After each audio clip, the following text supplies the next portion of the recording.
Hi, everyone, and welcome to this week's episode of Global News Review. My name is Ola, and on this channel, on this program, we talk about global, African, and Nigerian news and how it affects your pocket, what you should be doing today. And if you haven't already, feel free to join our online community by subscribing. Yeah, so let's get with it straight on ahead. So the first news, global news, is that Trump threatens extra tariffs for countries that are aligned or are aligning with BRICS. Now, before we go into what that means, the first thing is, do you know what BRICS is about and what they are trying to achieve? Have you heard about BRICS before? If you have or haven't, please drop in the comments. Now, for those that don't know, a quick recap is that BRICS stands for the names of five countries, right? Brazil, Russia, India, China, and South Africa. And we've talked about them a whole lot. Basically, what they are trying to do is to convert the developed north south.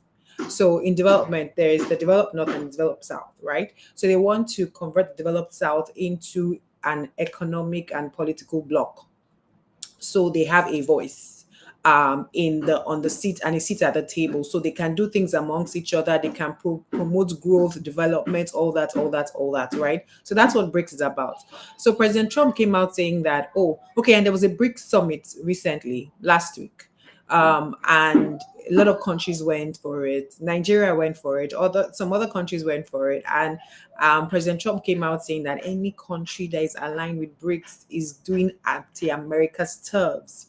Therefore, they're going to add some additional 10% tariffs on goods coming into America.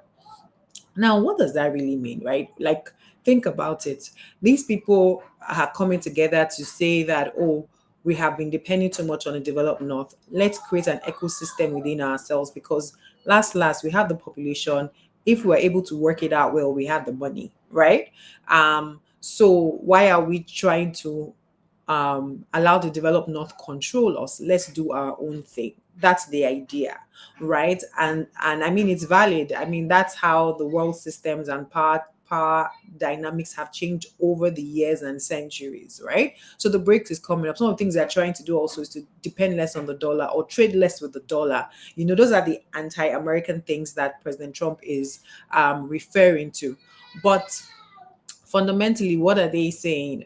We are trying to build our own nations. We are trying to work. And then Nigeria also went. So the question on these tariffs is it just for the member countries? Oh, I forgot to mention there's something called partner countries. Partner countries are countries that are not necessarily official members of the BRICS, but they attend summits. They would collaborate or partner on programs. You know, they're just affiliated with it. And there's some whispers here and there that Nigeria would eventually be like that. That whisper has been a whisper for a really long time, I dare say. But the fact is this: President Trump is not really happy with it. For me, my analysis is that if you increase the fines or the tariffs, because they are engaging with BRICS, it will cause them to lean in more into that ecosystem, right? Because this place, there's nothing happening there. There was nothing happening there before, but there's now not much more, like less happening there, if you get what I mean. And so we'll see that dynamic play out. Now, for you as the individual, what does this mean for you? I think that's the most important thing, apart from the awareness, because it's important to be aware of the changes in your environment. Be aware that if, for example, you are a Nigerian trading with the US and we confirm that this tariffs will affect partner countries also, not just the member countries, then if your goods are under that list of goods, then you are going to be less competitive in America. That's the first thing. That's one. Then second thing also is for you to be aware that you should be considering as a business person other countries to trade with, because where your government is going is where you should go to for you to survive, if you understand what I mean, except if you want to move to another jurisdiction, right? So if, for example, you have dreams or plans of doing stuff in America or with America, then you should be careful in your direct engagement with the BRICS nations, if you understand what I mean. So it's just, this one is majorly awareness, because things are changing right in front of us. It's very important to know that. Now, the second news out of America, hey, NVIDIA, wow, wow, wow. NVIDIA crosses 4 trillion in valuation.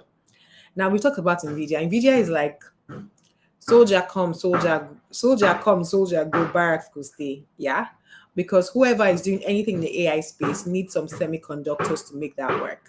And NVIDIA is a person. So NVIDIA is one of the leading, like they're not the only ones, right? And that's the truth. It's even important for us to highlight that.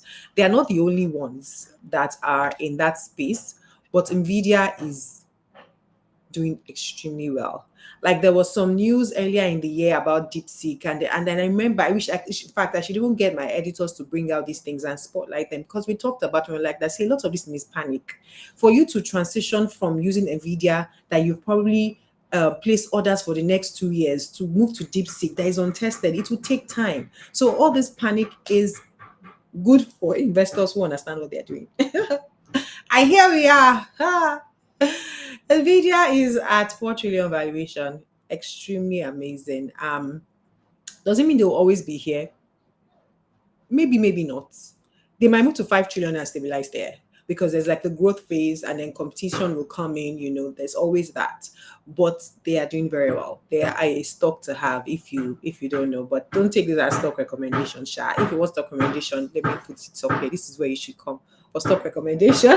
The Money Wheat Club that powers these sessions, right? But even importantly, right, I was just reading up and I saw this company. It's called Taiwan Semiconductor Manufacturing Company. Guess what? NVIDIA designs. So that's their brain. That's what they do. But there's a company that actually creates, like builds the semiconductors for them. That country has been doing amazing well. It's a quiet company. It's a Taiwanese company. Please, if my English is not correct, or if that's not correct, please just disregard. But it's a company from Taiwan, and it actually fabricates the semiconductors for NVIDIA, and they've been doing well. And they're listed both in Taiwan and in America. Go and read up on them, Sha. Their what's it called? Their ticker is TSMC. TSMC. Go and read up on them. They are actually a company to look out for, to watch, and if you can get them on Bamboo and Co, consider. Yeah. Thank me later. Hi, Hillary. Good morning. And then thanks for joining in. So, African news. So, Nairobi protest. That's what we're talking about today. And I mean, it's something that has sort of escalated beyond measure, beyond expectation. It's always tough, and I don't blame the government, right? But why am I highlighting it? It's because as individuals, we need to understand how some of the things that we do impact us.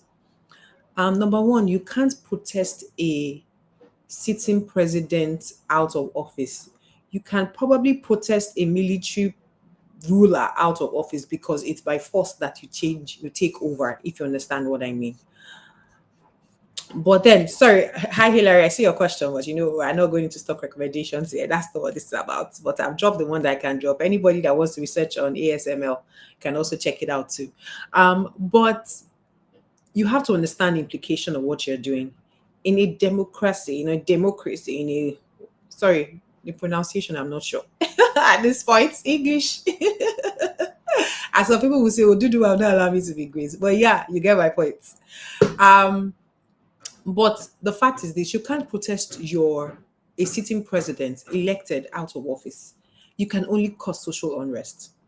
So as much as a lot of countries, especially African countries, have taken protest as a way to change government, it doesn't actually work. And if you look back historically, it actually doesn't work. Do you know what works in the end? After we finish making noise, the idea of that noise is to get to sit at the table and negotiate.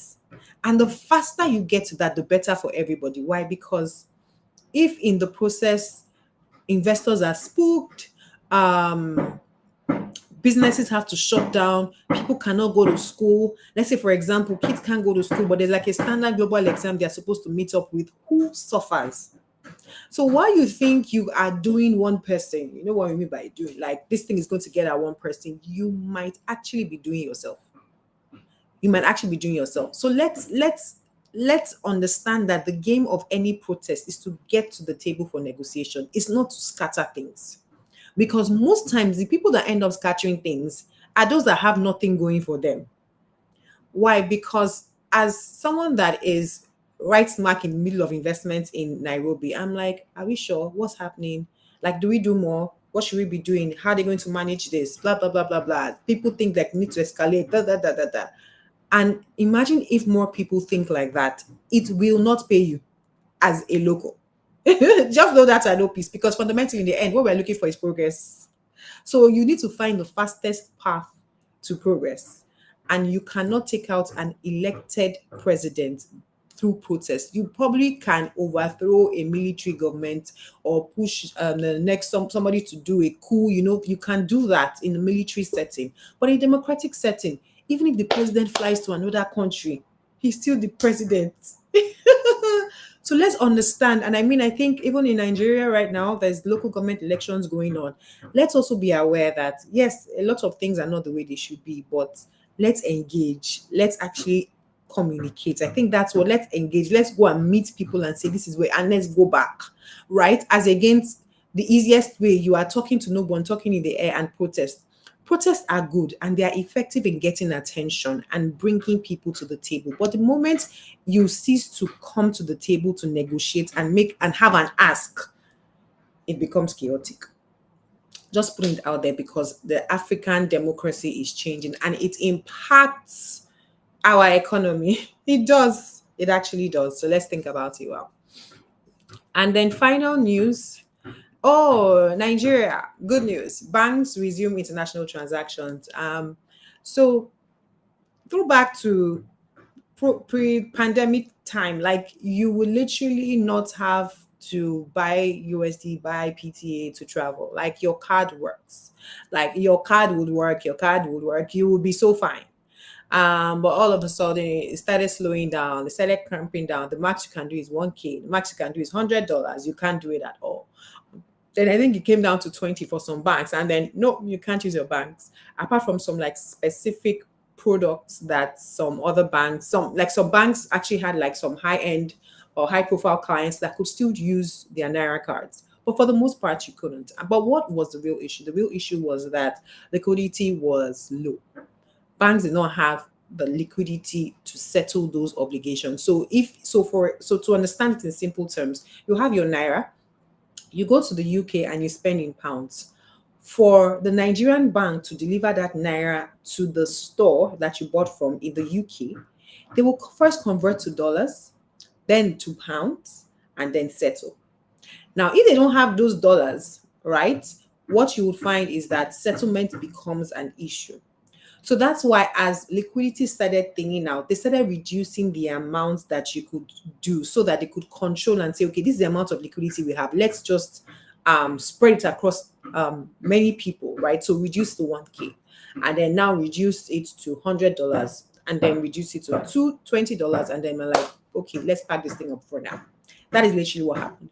So now that banks are coming up, some banks have even started with $20, some have started with 1,000, they've started with their limits. So what are they doing? They are reversing. They are saying that, okay, things are getting better. And you also agree because FX has come down to like 1,530-ish. I mean, 2 weeks ago, it was 1,595. And it's coming down quietly. Why? Because it's obvious that things are getting better. We're not entirely where we should be, but things are getting better, or things are at least stabilizing. Right? I see a comment here. So yes, that's very true. Thanks for contributing, Hillary. So what am I saying here? Things are getting better. Things are actually getting better on the economic front. It might not be where we want to be. There's a very slim chance that prices will go back to 2022 levels. Because there was like a massive movement in 2023 in prices. Inflation just like skyrocketed, right? But it's slim that will go back to those price levels. However, at the minimum, let's have some stability. Let's have some stability, right? And I think that's the game, right? That's the aim right now. So that banks are reversing. It's not just a tech switch that they switched on. It's telling us that the economy is stabilizing. Like we most likely are done with the worst, right? And then when you see the president going for attending meetings with the BRICS countries, when we see all those kind of things, when they do things with the European Bank, all those things, it just says that things are actually calming down. And as much as we are not where we should be or where we want to be, things are actually calming down. That's good. Now, yes, the cards are working. However, there's still something we are waiting for, and I think that's like the bigger fish. If you know that before now you could wire to a US bank, or someone could wire to you from abroad, and it would be seamless. They won't flag, they won't be compliance, blah blah blah. Right? It was because there was a list. If you remember Obasanjo's time, when they were clapping and hailing when they established EFCC, blah blah blah, and we're taking off major lists and blah blah blah. So somehow or the other, we found ourselves back in those lists where everything you do in Nigeria must be flagged. But there was an announcement that by October this year, we are working hard to get off that list. So I think the major thing, once we hit that there is no compliance issue when you do stuff with Nigeria, like we are back to our cruising levels. Yeah. And we're waiting for that. So big ups to leadership, big ups to Nigerians for hanging in there. It only gets better from now, by God's grace. Now, it's just important to highlight that these sessions are powered by the Money with Club. You can check us out. If it's something that you'd like to be a part of, then join the wait list, because we don't take members at random times, right? So join the wait list, and we'll be sure to reach out to you when we are taking in new members. We probably will take in new members after the summer holidays, right? And while you are at it, we do have some free programs or free learnings that we could share with you. Links are in the description box. If you are in the diaspora, you're an African in diaspora, and you know that the only investment you have is real estate, then there's a case study on how other Africans were able to redistribute their wealth. That's one. And then, of course, if you are a high earner, right? And you just need to know whether you're in the right place. You don't necessarily feel like you are financially secure. There's like a checklist that you just download, and you just compare with where you are with where you want to be, and you can see what you need to do. It's like quite easy. But yes, thank you so much, and have a beautiful rest of the weekend. Oh, there's elections today. Go and vote. In Nigeria, go and vote for your local government chair.